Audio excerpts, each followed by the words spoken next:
সদস্য মোহাম্মদ ইয়াকুব আলী, যশোর 5। সম্পূরক প্রশ্ন করুন। বিসমিল্লাহির রহমানির রহিম। মাননীয় স্পিকার, আপনাকে ধন্যবাদ। আমি প্রথমেই মাননীয় প্রধানমন্ত্রীকে ধন্যবাদ জানাতে চাই। আজকে আমি শেখ হাসিনা বার্ন ইউনিটে গিয়েছিলাম আমাদের এলাকার একটা রোগী দেখার জন্য।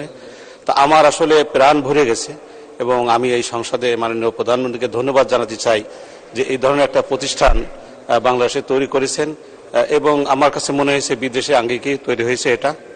তো আমি মাননীয় মন্ত্রী মহোদয়কে অনুরোধ করতে চাই এবং প্রশ্ন হলো যে যেহেতু আমি যশোর জেলাতে এই ধরনের ছোট হলেও একটা প্রতিষ্ঠান করার কোনো পরিকল্পনা আছে কিনা। মাননীয় স্পিকার, আপনাকে ধন্যবাদ। ধন্যবাদ মাননীয় সদস্য। মাননীয় মন্ত্রী।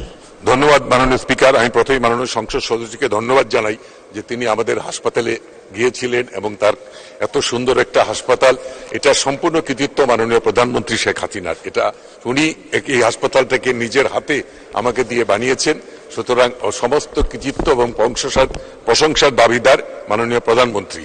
মাননীয় সংসদ সদস্য, বার্ন ইউনিট করতে গেলে বেশ কিছু জিনিস দরকার, যে দক্ষ জনবল, দক্ষ সিস্টার, দক্ষ সবই কিছু।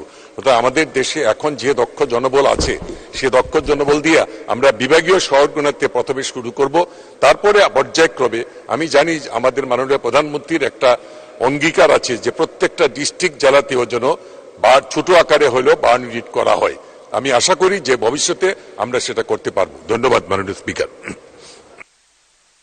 ধন্যবাদ মাননীয় মন্ত্রী। মাননীয়